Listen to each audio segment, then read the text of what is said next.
My name is Vreth Ollo. I am a senior field observer for the Galactic Survey Corps, a position I spent 42 years earning through careful work, rigorous methodology, and absolutely zero incidents involving what my superiors now call the Webb event. I would like to state, for the official record, that none of what happened was my fault. The mission began as a standard Class 2 civilization assessment.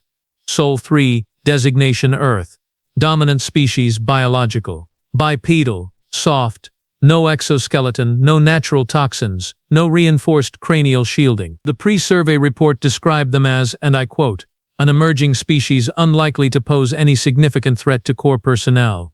The report was written by sector analyst Vreth.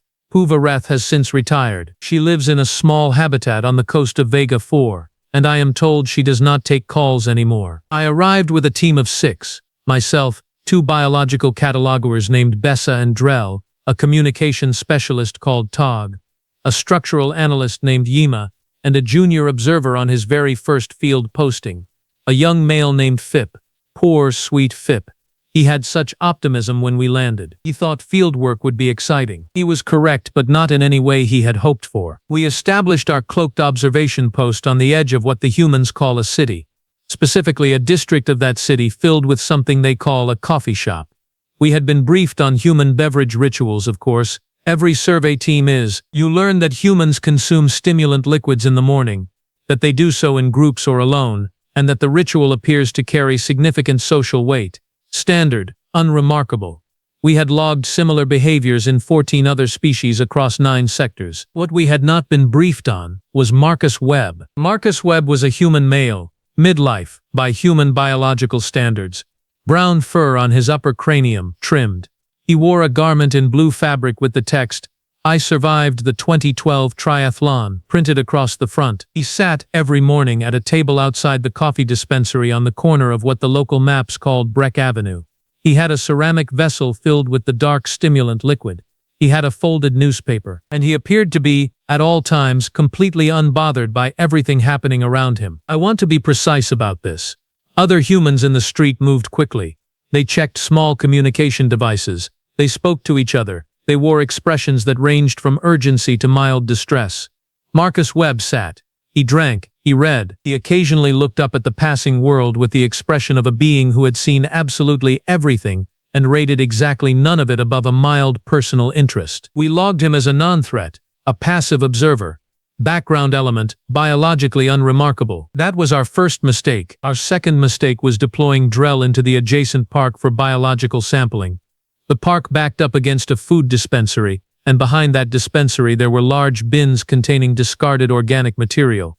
Drel had been sent to take air composition readings. She was not supposed to touch anything. This was made very clear to Drel before she left.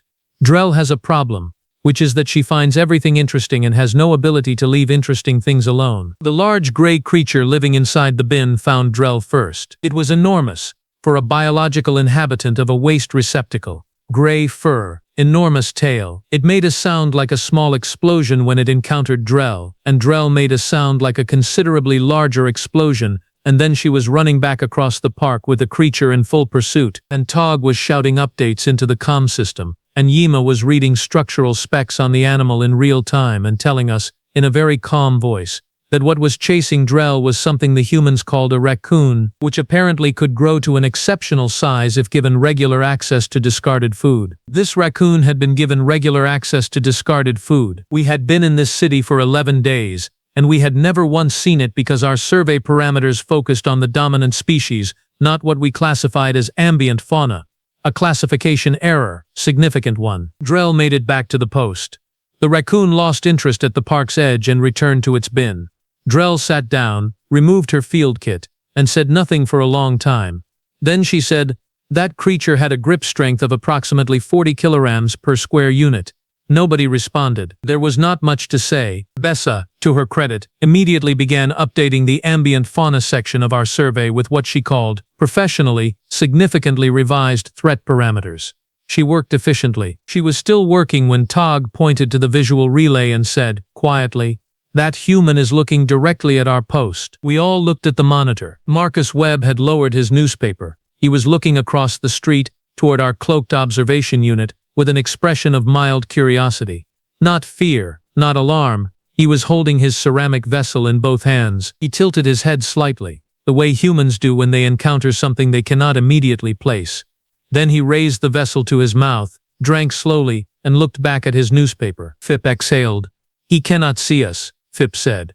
The cloak is rated for full visual spectrum suppression. He cannot see us. He was correct, technically. He was also, as we would learn, missing the point. We ran a diagnostic on the cloaking field. It was functioning within normal parameters. Marcus Webb had not seen us. He had perhaps registered an anomaly, a slight distortion in air temperature near the post, which the cloak produces as a minor side effect at close range. He had registered it, assessed it, and returned to his newspaper. That is the behavior that should have alarmed us. A being who encounters an anomaly and responds not with fear or investigation, or even heightened alertness, but with a small pause and a return to the morning newspaper, is not a passive being. It is a being who has encountered anomalies before, many of them, and developed a personal policy on how to handle them, which was, apparently, to finish the coffee first, and deal with everything else later. We did not understand this at the time. We continued the survey. The second incident occurred 2 days later, and it was my fault. I will accept that. I had repositioned the post slightly to improve our angle on the city's central transit hub. In doing so, I moved us 12 units closer to Marcus Webb's table. The side effect heat displacement of the cloaking field now reached him directly. Nothing visible. Nothing that a standard biological sensor array would detect. Marcus Webb noticed immediately. He did not stand, he did not speak. He looked at the spot where our post now sat, finished the last of his morning beverage, and then reached into the fabric bag beside his chair and produced a second ceramic vessel, this one sealed. He placed it on the edge of his table, on the side facing our post, and then went back to his paper. We stared at the monitor for a very long time. He left a second cup of the stimulant liquid, Tog said, directly facing our position. He does not know we are here, Fip said. He said it with the quiet desperation of someone who very much needed that to be true. I did not respond. I was watching Marcus Webb, who was reading an article with the focused expression of a male who had left a cup of coffee for whatever was standing invisibly across the street from him and felt completely fine about it. Log it as coincidence, I said finally. Nobody moved to log anything. We should have left. Looking back on it now, from the safety of my office, with the benefit of 3 years' distance and one significant recommendation from the Corps Medical Division that I consider speaking to a behavioral counselor, we absolutely should have left. We did not leave. We stayed, and on the morning of the 14th day, when the enormous black and white striped creature wandered out of the city park and passed within 6 units of our post, and produced a chemical deterrent that rendered 2 of our 6 team members temporarily non-functional, Marcus Webb looked up from his newspaper, looked at the creature, looked at the 2 of us who were visible because Bessa had activated her emergency environmental suit, which is, unfortunately, not cloaked, looked back at the creature, and said in a conversational voice, to no one in particular, "Third one this week." Then he drank his coffee. I need to explain what a striped chemical creature is, for anyone reading this report who has not had the misfortune of being present when one operates at full capacity. The humans call it a skunk. The core database lists it under ambient terrestrial fauna, low aggression threshold, chemical deterrent capability, non-lethal. The database was written by someone who had never been within operational range of one. The chemical compound this animal produces registers at a toxicity level of 3 on the standard scale, which sounds manageable until you understand that 3 means capable of inducing complete sensory shutdown in species with olfactory systems rated above baseline. Bessa and Drel have olfactory systems rated at 6 above baseline. They are, or were, excellent field catalogers precisely because of their sensitive biological sensors. Those sensors are now a liability. Bessa went down first, then Drel. They were not unconscious.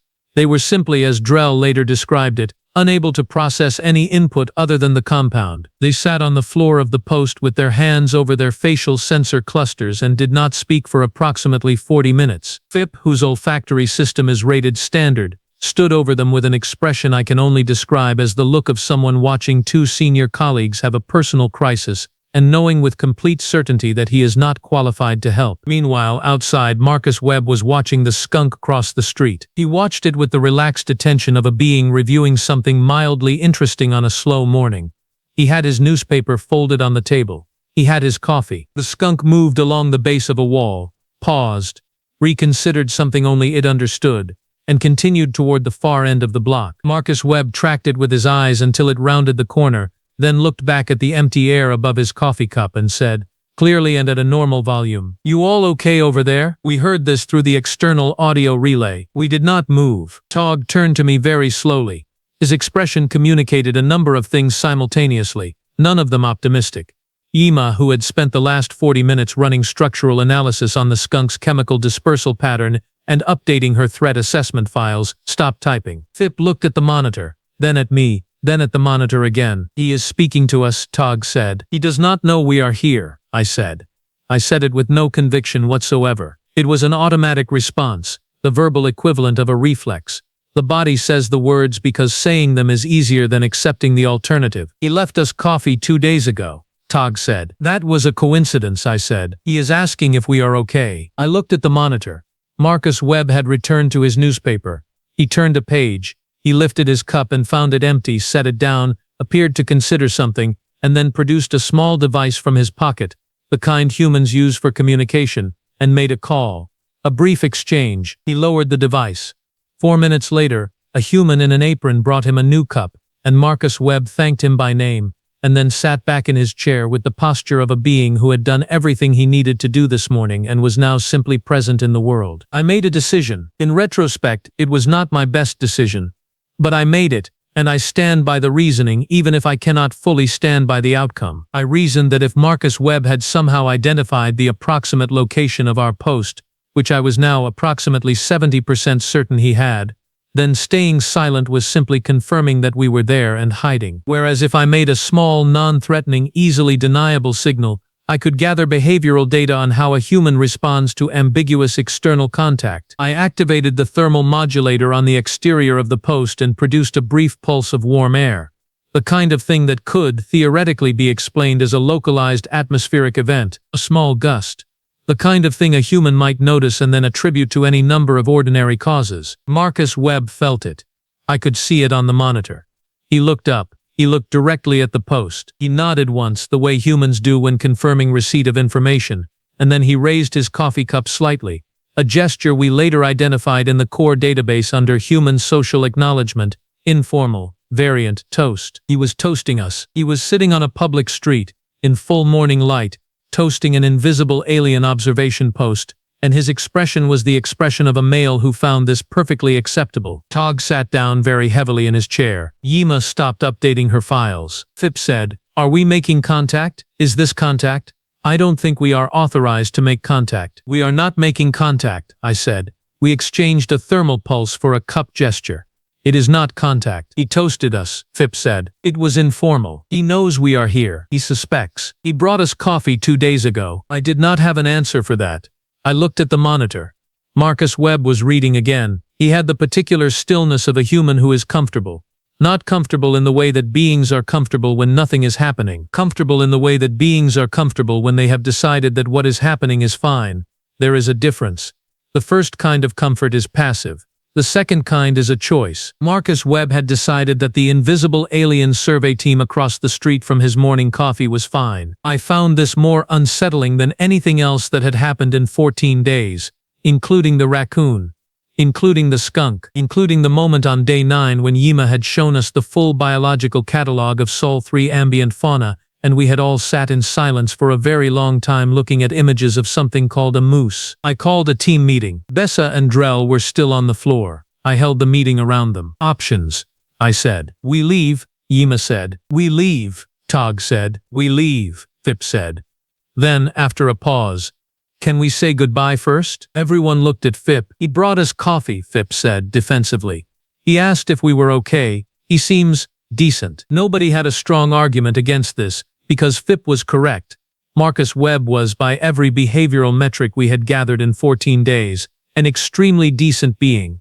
He was patient, he was observant, he was non-aggressive. He had encountered a cloaked alien post on his street, and his response had been to bring it a beverage and check on it after a chemical incident. We spent 3 hours debating. Then I did something that is not in the field operations manual, or if it is in the section labeled Unauthorized Exceptions. Review required, see Disciplinary Annex C. I opened the external speaker array, filtered it through a harmonic modulator to produce something within human audio range, and said, in the most neutral tone I could manage. "We are well, thank you." The street was quiet. Marcus Webb lowered his newspaper. He looked at the space where our post sat. He nodded, once, slowly, with the expression of a being who had suspected something for 2 weeks and was satisfied to have it confirmed. Then he picked up his coffee. Then he said, at a perfectly normal volume, as though he spoke to invisible survey teams every Tuesday, "Figured you might be. Skunks are bad if you've got a sensitive nose." He paused. "Coffee's better when it's hot, by the way." And then he went back to his newspaper. We filed our report the following morning. I will not reproduce it in full here because most of it consists of revised threat assessment forms and a section YEMA titled Ambient Fauna, Complete Recategorization, Emergency. The summary conclusion, which I wrote myself, reads, Sol 3 dominant species assessment requires substantial revision. Recommend reclassification from Class 2 emerging to Class 4 indeterminate. Primary basis. Species demonstrates environmental situational awareness, non-aggressive first contact tolerance, and an apparently cultural comfort with unknown variables that this team considers without precedent in current survey history. There was a footnote. I added it myself. It reads, the individual designated Webb M in field logs requests that future survey teams note that the coffee dispensary on Breck Avenue opens at 0630 local time, and the morning blend is, according to Webb M, worth the wait. The report was reviewed by 7 senior Corps analysts. 5 of them recommended immediate reclassification. 2 of them asked if we had gotten the name of the coffee shop. We had. It is called Mornings on Breck. I included it in Appendix D. Phip, who completed his first field posting with what his evaluation describes as exceptional composure under unprecedented circumstances, has since requested assignment to Sol 3 for his second posting.